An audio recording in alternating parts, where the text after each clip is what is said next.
జగన్మోహన్ రెడ్డి గారు పులివెందుల పర్యటనకి సంబంధించి ఏం చెప్తారు? ముఖ్యంగా కార్యకర్తల్లో క్యాడర్లో ఉత్సాహం నింపేందుకు చాలా కీలకమైన వ్యాఖ్యలు చేశారు. ఫస్ట్ ఆఫ్ ఆల్ ఏం చెప్తారు పర్యటనకి సంబంధించి? ఖచ్చితంగా వైఎస్ జగన్మోహన్ రెడ్డి గారు ఎక్కడ పోగొట్టుకున్నామో ఆడెత్తుకుంటున్నాడు. సహజంగా ప్రతి రాజకీయ పార్టీకి కొన్ని బేసెస్ ఉంటాయి, కొన్ని పునాదులు ఉంటాయి. జగన్మోహన్ రెడ్డి గారికి తన రాజకీయ జీవితంలో ఫస్ట్ టైం పునాదులు చెడిపినాయి, పునాదులు వీక్ అయినాయి. అది రాయలసీమ నెల్లూరు ఒంగోలు వరకు. ఎందుకు అంటే వైఎస్ జగన్మోహన్ రెడ్డి గారికి పునాది లాంటిది రాయలసీమ ప్రాంతం. ఆయన 2014లో ఓడిపోయినాడు, కానీ గౌరవప్రదమైన ప్రతిపక్ష నాయకుడుగా ఉన్నాడు. ఎట్లున్నాడు? రాయలసీమ నెల్లూరు అందించినటువంటి ఫలితం, అదే ఒంగోలు వరకు అందించిన ఫలితం. ప్రకాశం జిల్లా, నెల్లూరు జిల్లా, కడప జిల్లా, కర్నూలు జిల్లా ఇవన్నీ జడ్పీటీసీలు గెలిచారు ఓడిపినా కూడా. అట్లాంటి జిల్లాలు గెలిచారు. 150 సీట్లు 59కి 52కి 49 వచ్చేసినాయి. అంటే గెలిచినా ఓడిన రాయలసీమ కీలకం. ఈరోజు కూడా జగన్మోహన్ రెడ్డి గారు పాత రాయలసీమ ఉంటే ఈరోజు 11 సీట్లు అనే వెటకారం ఉండేది కాదు కదా. 40-50 సీట్లతో గౌరవప్రదమైనటువంటి లీడర్గా ఉండేవాడు. కాబట్టి జగన్మోహన్ రెడ్డి గారికి ఇది చాలా ఇంపార్టెంట్. కాబట్టి రాయలసీమను కాపాడుకోవడం చాలా ఇంపార్టెంట్ ఆయనకి.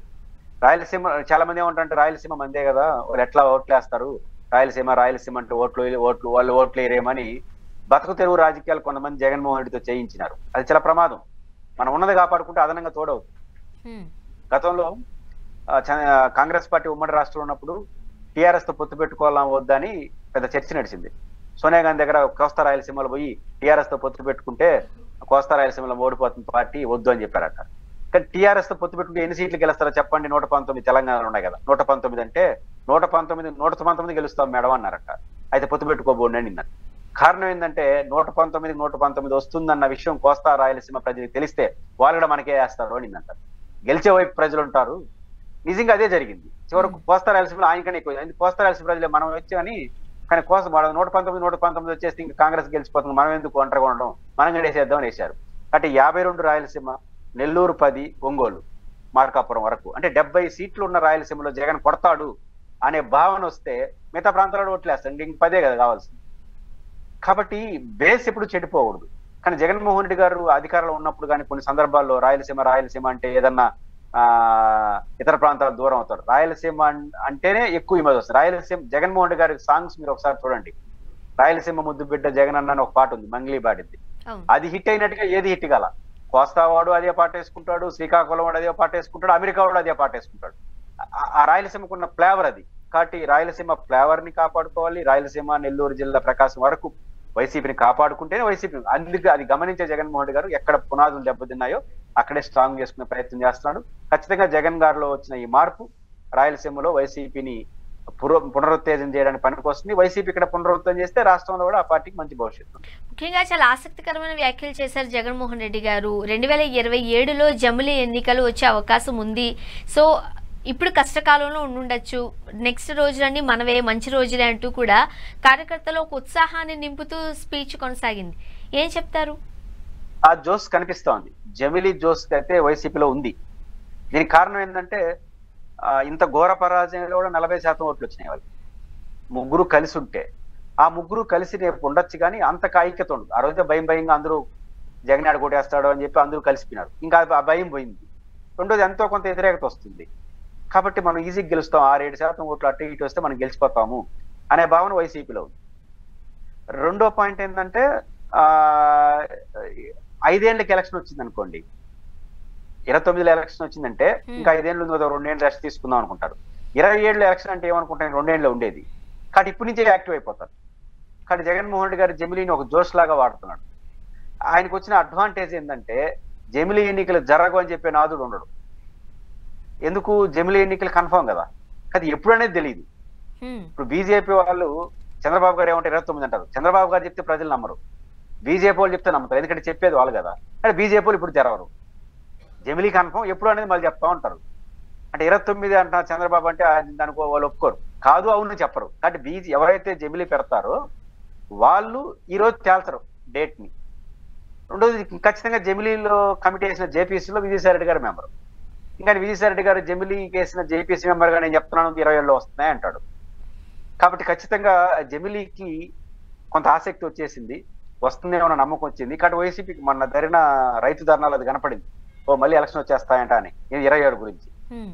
కాబట్టి జమిలీ జోస్ అనేది వైసీపీలో ఉంది. అది జమిలీ వాళ్ళకి అడ్వాంటేజ్. అదే చంద్రబాబు గారు ఎప్పుడు మాట్లాడగా లేదు 29 వస్తుంది ఎందుకు చెప్తున్నా అంటే ఈ జోస్ ఉండకూడదని. గెలుస్తారు వాడతారు కాదు, 2 ఏళ్ళు ఎలక్షన్ వస్తుందంటే వైసీపీలో యాక్టివ్ అయిపోతారు. యాక్టివ్ అయితే ప్రభుత్వానికి వ్యతిరేకంగా పోరాడడం కూడా భయపడరు. మరి ఇంక 2 ఏళ్ళు కొట్లాడితే మళ్ళీ మనం వస్తాంలే అని. అది ప్రభుత్వానికి కొంత నష్టం. అందుకని చంద్రబాబు గారు 29 అంటున్నాడు. కానీ ఇది వైసీపీకి సపోర్టివ్ గా ఉంది కాబట్టి, పాజిటివ్ వైబ్ కాబట్టి వైసీపీ ఓకే చేస్తుంది. బట్ నిజంగానే 2027లోనే జమిలీ ఎన్నికలు వస్తున్నాయని అనుకుంటే చంద్రబాబు నాయుడు గారు మిగిలిన 3 సంవత్సరాలు లేదా 2.5 ఏళ్లని వదులుకోవడానికి సిద్ధంగా ఉంటారా? మీ చేతిలో నా చేతిలో ఉంటే కదా వదులుకోండి. జమిలీ ఎన్నికలు పార్లమెంట్ చట్టం చేసిన తర్వాత మన చేతిలో ఏమి ఉండదు కదా. సమస్య ఏంటంటే చంద్రబాబు గారు జమిలీ ఎన్నికలు ఎప్పుడు పెడతారో చంద్రబాబు నాయుడు గారికి జగన్ కి చెప్పరు. నరేంద్ర మోడీ గారికి అమిత్ షాకి తప్ప బీజేపీ వాళ్ళకి కూడా తెలియదు. వాళ్ళిద్దరికే తెలుసు. ప్రజెంట్ వాళ్ళు చట్టాన్ని ఆమోదించే పనిలో ఉండారు. చట్టం ఆమోదించిన తర్వాత వాళ్ళకి అనుకూలమైన రోజు వాళ్ళు నిర్ణయించుకుంటారు. అప్పటి వరకు మీకు నాకు ఎవరికి తెలియదు. ఇది క్లియర్. కానీ ఎప్పుడు పెడతారో తెలియనప్పుడు చంద్రబాబు గారు ఇష్టం లేకపోయినా జమిలీ బిల్లుకి సమర్థిస్తారు. ఎప్పుడు వచ్చినా ఆదాయమే కదా అని జగన్ సమర్థిస్తాడు. పోయిందేం లేదు కదా, ఆదాయమే కదా అని సమర్థిస్తాడు. కాబట్టి ఇట్లా ఉంటాయి బీఆర్ఎస్ లాంటి వాళ్ళు. కాబట్టి జగన్ గారికి పోయిందే ఉంది. 27 ఎలక్షన్ వస్తుందంటే ఒక ఉత్సాహం, 27 వరకు ఉత్సాహం. అతడికి మన 27 కాదు 28, 29 వస్తుందని మళ్ళీ తేలిపింది అనుకో, పోయింది మళ్ళీ 2 ఏళ్ళే కదా. ఎట్లా యాక్టివ్ అయిపోయారు మరి అట్లా కంటిన్యూ అవుతారు. కాబట్టి ప్రభుత్వానికి ఇరిటేషన్ తప్ప ప్రతిపక్షానికి పోయిందే ఉంది. కాబట్టి జగన్ గారి ఈ జోష్, జమిలీ జోష్ ని అట్లయినే నింపుతాడు. దానికి వాళ్ళకి అదనంగా కలిసి వచ్చే అంశం ఇది. మీరన్నట్టు చంద్రబాబు గారు కాదు కానీ ఈ ఊరు కూడా ఇప్పుడు బీజేపీతో ఉన్నాడు. ఆయన ఇప్పుడు జమిలీ ఒప్పుకోనంటే కుదరదు. పైపించి వాళ్ళు 27 అంటారంటే మోడీ గారు ఆలోచించండి, నాకు 29 వరకు ఉందని రిక్వెస్ట్ చేయొచ్చు అని చెప్తే కదా. ఇప్పుడు ఎవరికైనా చెప్తే కదా ఎప్పుడు పెడతాడని. కాబట్టి జమిలీ చట్టం వరకే చెప్తాడు. ఇప్పుడు ఆయన చట్టం చెప్పినప్పుడు నేను వద్దనే పరిస్థితి చంద్రబాబు గారు లేరు, అన్ని అయిపోతాయి వద్దన్నాడంటే. కాబట్టి ఆయన పరిస్థితి, ఈయన పరిస్థితి, ఈయన ఉత్సాహం ఆయనకి అవసరం. కాబట్టి చంద్రబాబు గారు వ్యతిరేకించే పరిస్థితులు లేదు.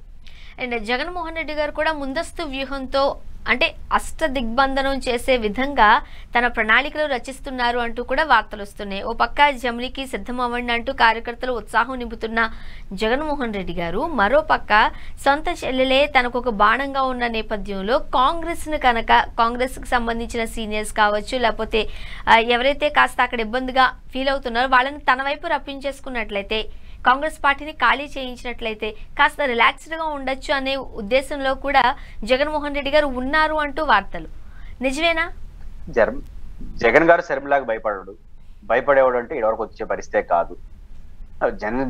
జగన్ కి భయపడడం అనేది ఆయన మెంటాలిటీకి అగైనెస్ట్. ఎంత రిస్క్ అయినా తీసుకుంటాడు. ఆ శర్మిలా గారికి భయపడే చేయాల్సిన నష్టం ఏదో చేసి కొత్తగా చేసేది ఏం లేదు. బేసిక్ ఏంటంటే కాంగ్రెస్ లో ఉన్న వాళ్ళు జగన్ గారి వైపు చూస్తున్నారు. దానికి కారణం 1, 2. ఒకటి కాంగ్రెస్ కి ఇతిమితంగా భవిష్యత్తు కనపడట్లా, ఆంధ్రప్రదేశ్లో అసలు కనపడట్లా. మనం చేసిన ఎన్నికలు చూసేశారు, శర్మిలా గారి ప్రయోగం అయిపోయింది. కాబట్టి ఈ పరిస్థితిలో మనం ఎందుకు ఉండాలి? వయసు అయిపోతాం చాలా మందికి, వాళ్ళ వారసులను దింపాలి. అంటే 29 క్రూషియల్.